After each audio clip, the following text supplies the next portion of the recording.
Hey guys, it's Samuel Larsen here, making a video about my top 7 learned lessons during my 6 years of growing Shopify stores. So these are the mistakes to avoid, and I'm sharing with you my experience from back in 2015 all the way to today. Uh, I started when Shopify was 30 times smaller than it is now. There was just around like 30 to 50,000 stores back then. Now there's over a million. So it's been a huge development ever since. And over this time, I've seen a lot. So let's jump into this. I'm going to share with you right away what's the biggest mistake that people do. So, trusting the team's defaults. Since with Shopify, starting a store is so easy, people ignore the actual work you need to do on your front end in order to craft your value proposition, present your categories, show your product in the right way, and making sure that you don't have unnecessary friction on the site. And themes, they are built to sell. So theme builder wants to add functionality there. They want to show that, okay, we have this, and this is the kind of store that will do it. However, they're not particularly built for your store, and they're definitely not built for your product line. So you still need to customize them. Having a Shopify store is so easy right now that there's so many scammy, low trust stores that design and effort on the storefront is very much worth it. There is no optimized theme that you can just take and run. You have to really work on it. So here's questions from prospective customer.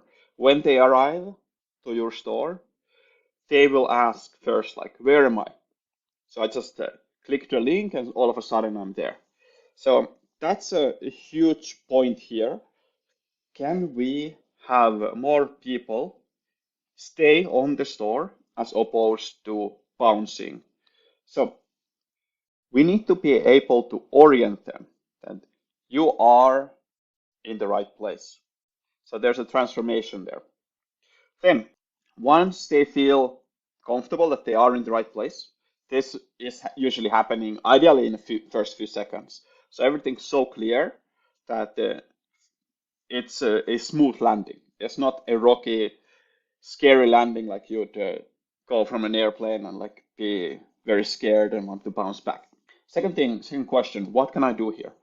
So they will need to know fast where they want to move, and it needs to be easy. If there's frustration, confusion, etc., that back button is always there, and it's going to save them. They will be going back to Google, Facebook, wherever they came from, and you will never have a chance to hear them from them again, unless you do a ton of retargeting. But that's also expensive. So why would you want to do that if you don't have to? Third question, and this is probably the most challenging one. Why should I do it? So here, copywriting skills, explanation skills come into practice, and this is a very challenging thing to do. However, keep watching because we are going to help you with this. This is defining your unique value proposition. Once you know why your business is better than the others, you will be able to formulate this. Once you know what other options people are looking for, you will be able to position yourself against those options. But oftentimes there's a little bit of curse of knowledge here on all of these steps because you see your store so many times over and over and over again that you start assuming things and you start explaining things too complicated or on a too high of a level where people within the first few seconds they just want the most basic thing. So that's the questions. Second thing, value proposition. Now, the very first thing before we even go into this, your business is not your product. Let's make that clear.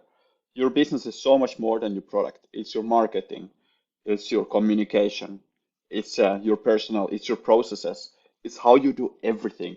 So, product is just a small part of it.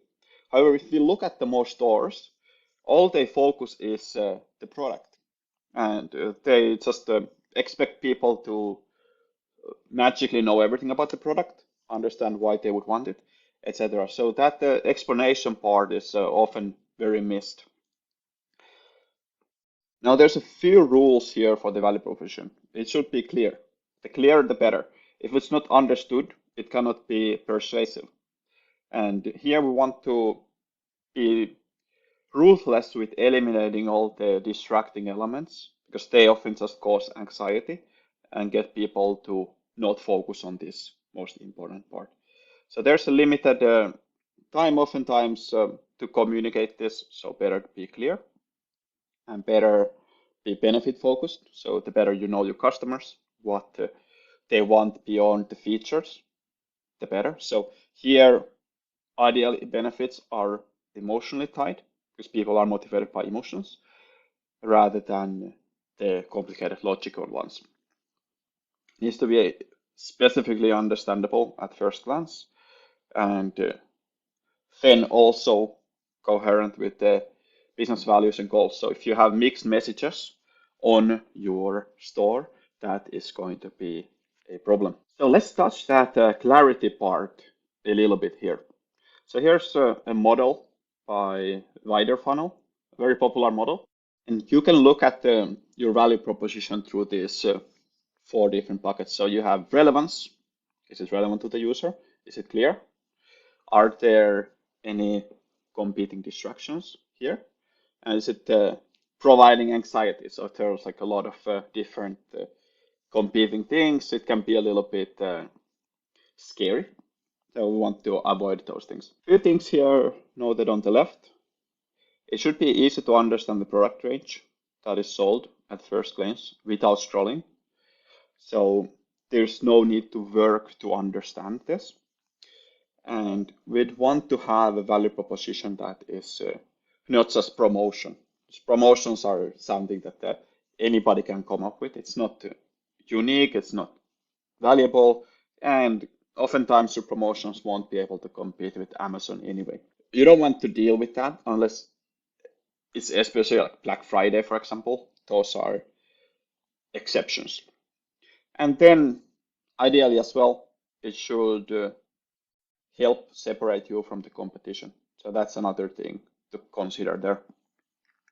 Because people are comparing these products oftentimes without us knowing it. We cannot see it from Google Analytics necessarily, but we know that there's a lot of hopping through different sites when people are shopping online.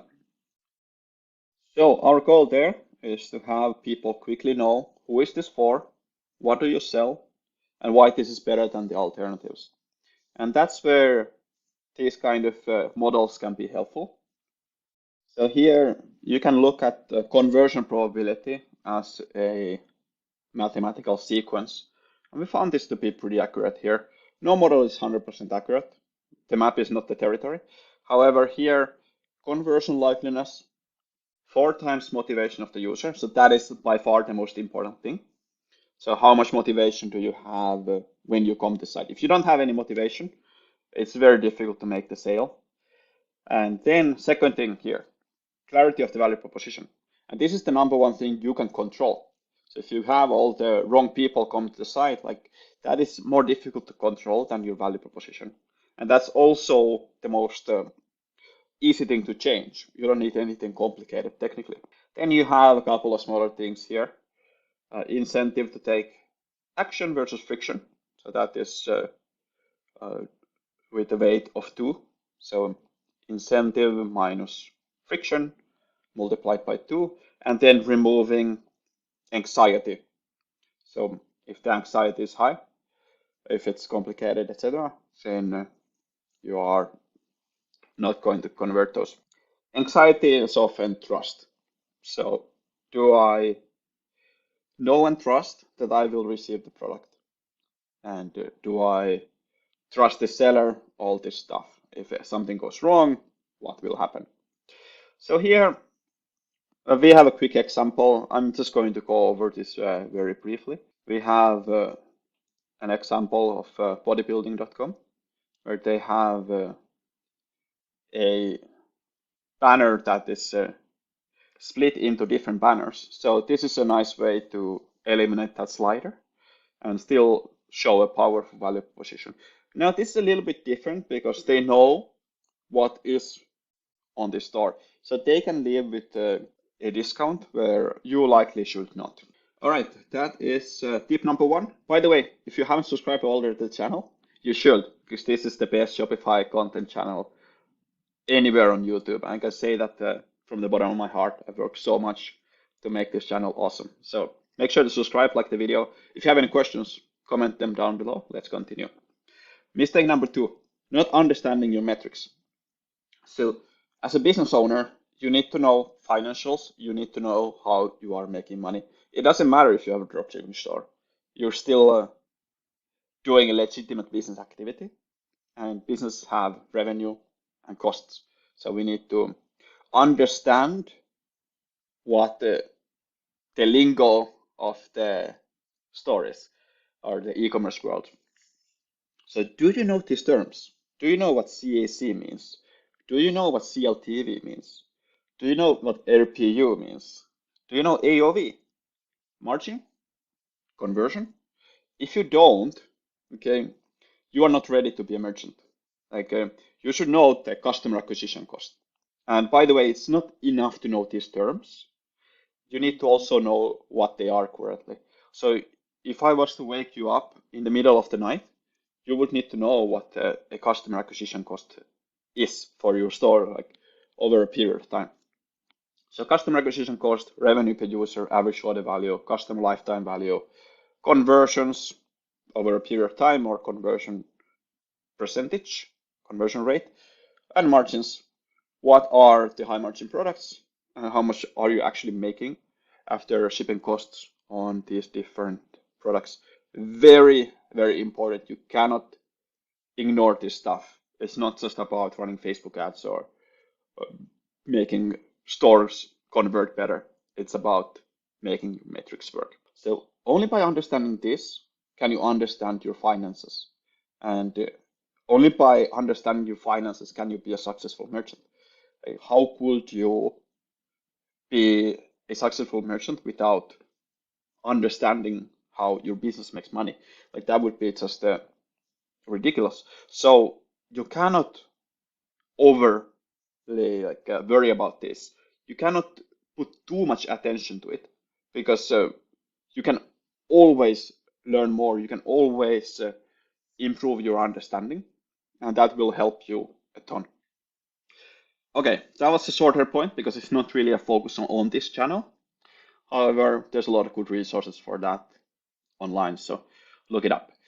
Mistake number three, not understanding your business model. A little bit tied to the previous pointer, but this is still different because this is not just about finances. So most people understand only the basics. This is how too many people think. So customer places an order online. Online store passes order to dropshipper. And then supplier ships order direct to consumer. That sounds so simple, so nice, and so very simplified, overly simple. So in reality, it is something more like this. And there's a tool here that we're going to use to illustrate this. It's called the business model canvas. And we're going to go over it briefly here just to save some time. So here are some things you need to know. Who are your key partners? They could be Instagram influencers. They could be suppliers. What are you getting from them? What are you relying on them for? How are your revenue streams working together? What are your distribution channels? What are the key activities and value propositions for those? What are the customer problems you help solve? What the customer needs are you satisfying? And what value do you deliver? Very important. Then customer relationships, not just thinking of like a dropshipper for the first order. How do you make this work long term? What is the value of your customer relationship portfolio? And how do you manage that in order to extract the most value out of those customers and to also give a lot of value. What segments are you targeting? So how is your ideal customer profile looking? Do you even know that?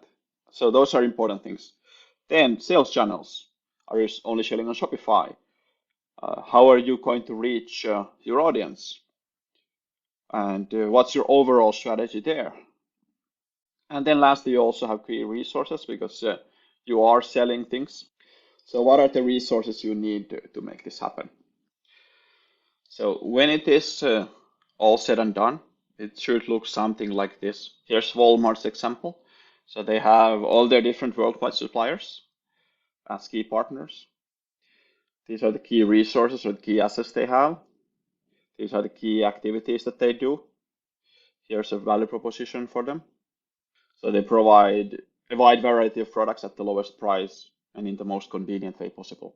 That's a pretty powerful, well-defined value proposition. Their customer relationships are based on simplicity because they are a value driver here. They're looking to do it simply. So they offer simple customer service and a pretty simple distribution channels as well. You have the stores and you have websites and apps. It's a mass market, low income customer segment. And you should probably have it a little bit more defined, but Walmart is such a wide player, so they can go a little bit wider with that as well, as they are so huge. And revenue streams, pretty simple. You have only two: retail, sales, services. So cost structure, stores, human resources, supply chain. So those are the big cost drivers. So that's that. Then let's go over to the next one. Mistake number 4, using too many apps. So many people think that the apps will just magically solve their problems. Like there's apps to increase the conversion rate, there's apps to do this, that, and the other thing. However, your store is not your apps, and apps are more of salt on top of the good steak rather than the steak itself. So Shopify used to be a lot more reliant on apps, but now the platform is a lot more comprehensive than it used to be. So here you don't need to be all that tricky or complicated with all these different apps. It comes back to these basics and doing those well. However, you do still need some apps. I'm not saying you should not have apps. It's just consider which apps you want to have. So there's 2,400 apps available. That's a lot of apps to choose from. So you just need to choose the right ones. And keep in mind that the average store has 6 apps, but that counts all the stores that are just starting out that don't have any apps and have no success. So on average, this is probably a lot higher. Now, I have made my top 10 apps video and update it every year. So you can find the current version for that. And there's the 10 best Shopify apps for every single scenario you need. So take a look at that video. You will save so much time and effort if you watch through that. Now, let's go over to mistake number 5, not respecting mobile. Now, it should be pretty obvious for most people that this is the device your store or visitors are using. If you are running Facebook ads, you most likely have 80% or more of your visitors on this device, and there's a lot of opportunities there.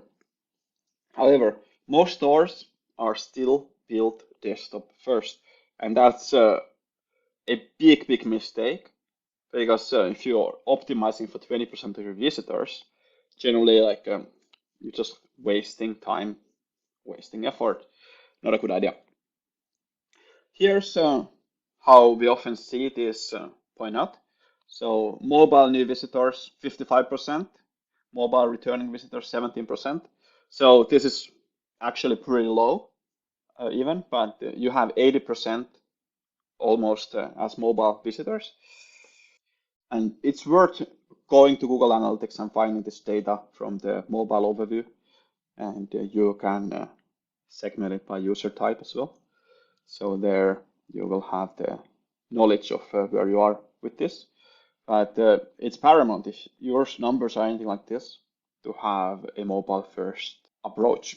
Also consider here that if 55% in this kind of example of your visitors are first-time visitors on mobile, you should definitely build the site to explain things for them and also make sure that there is a great first-time experience on mobile. Now, mistake number 6, there's 2 more, and these are probably the biggest mistakes from merchants that are already getting success. Mistake number 6, trying to solve all the problems with traffic. And this is a case where what got you here won't necessarily get you there. So if you have got a moderate amount of success focusing on traffic, then you are likely in your comfort zone when it comes to traffic. And it's difficult to switch off from that mode and start focusing on conversion rate, average order value, purchase frequency, as you are having like already good traction with traffic focus. I don't normally do this, but here I'm going to share with you a very brief clip to imprint this permanently to your mind of how this kind of thinking can be a bit ridiculous and how like doing the same thing over and over again can actually just be very frustrating for your customers. So instead of optimizing their experience, you are just shoving your product to their face. So take a look at this clip.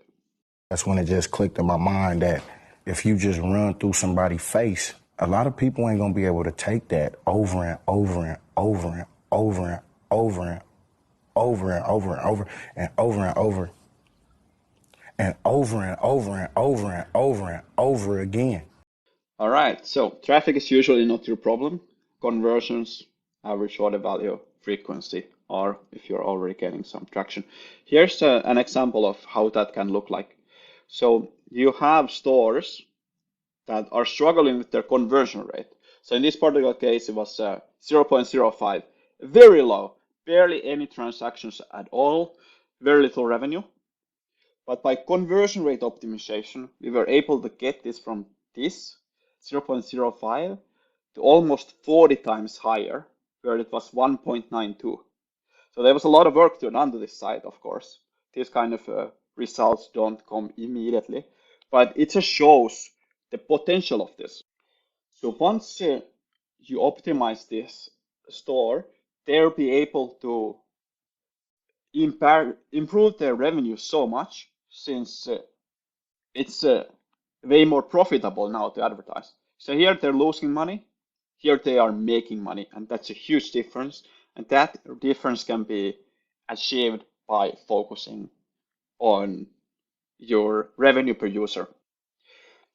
Now, I want to say that this case or these kind of cases are outliers, and mostly we are talking about evolutions in conversion rate rather than real revolutions. However, if you go from 1% to let's say 1.5%, that is often multiplying your profits at your current level. Since let's say your break-even point would be at 0.8, now you're making 0.2% from that. So if your break-even point is 0.8% conversion rate, all the money is made when you get that conversion rate higher. So if you get it from 1%, that is going to give you an X amount of profit. But if you get it to 1.5%, you are suddenly getting 3.5x the profit that you were getting at 1%. So it's a huge, huge difference maker potentially for businesses.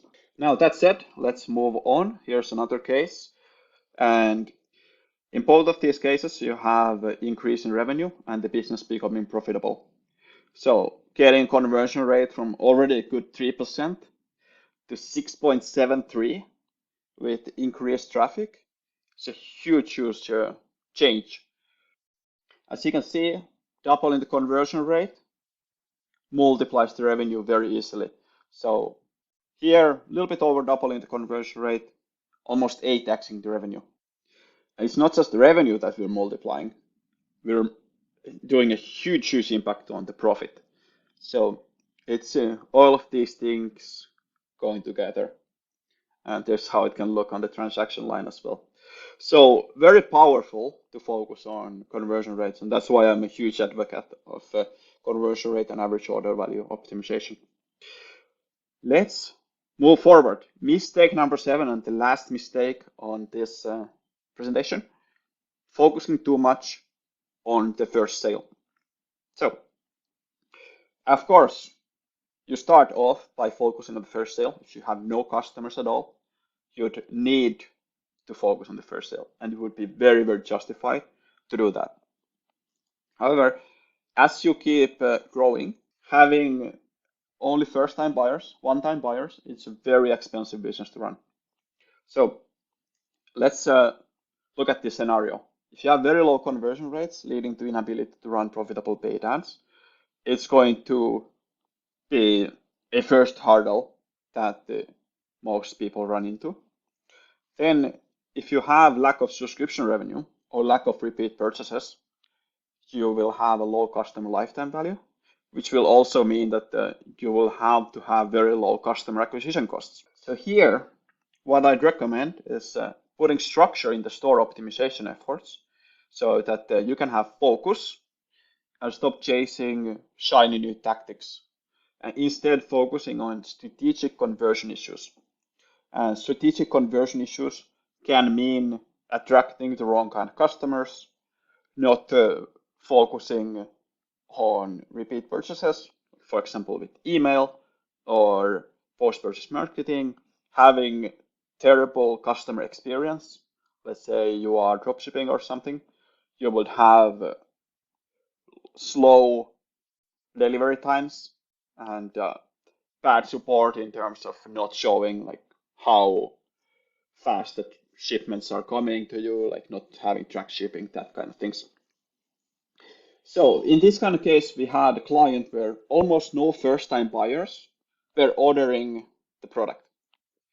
And if this is the case, many store owners are forced to rely on Amazon or other third-party vendors for selling their products. And that's not a business that you own.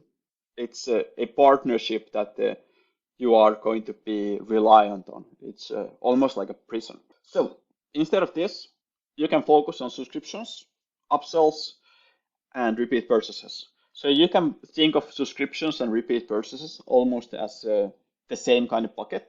Subscriptions are just more predictable repeat purchases. So in this case, our goal was to improve the customer lifetime value radically, because they are getting some purchases, just a few though, but we realized that there's so much more potential in scaling our advertising if we are able to get them purchase more and more again.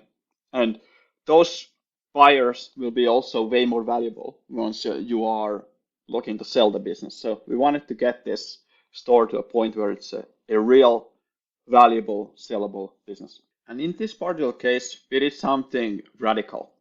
We made subscription the default choice on the post-purchase, or the product page rather, and then added the post-purchase upsells. So those were to switch to the subscription. So let's say you bought a single product. Here's an incentive to switch to a subscription right after you have bought it. And reduce the subscription price as well to incentivize to those subscriptions. So we are cutting the margin a little bit, but playing the long game. Here's huge results for that. So average price, of course, dropped since we are providing incentives, price incentives to subscribe. Average quantity drops as well, because now we are focusing a lot more on subscriptions, and people on subscriptions don't necessarily need to buy multiple ones unless they're subscribing to also have it for their wife or something. And then we see this ongoing quantity go up hugely, and same with the product revenue. So you just start building this massive cash flow into the business. So that's how powerful this can be. So don't ignore this. Anyway, thank you very much for watching. Make sure to subscribe to the channel, because this is what we do. E-commerce optimization, Shopify videos, all this stuff that you could see And as you see from this video, I put a lot of effort to this. So it is, in my opinion, the number one resource on YouTube on learning how to make the most out of your existing e-commerce traffic. This is not only about growing your revenue, it is mostly about increasing your profitability or making stores profitable if they are break even right now. And there's new videos every week, so make sure to subscribe to it. And I look forward to seeing you on the next videos. Cheers.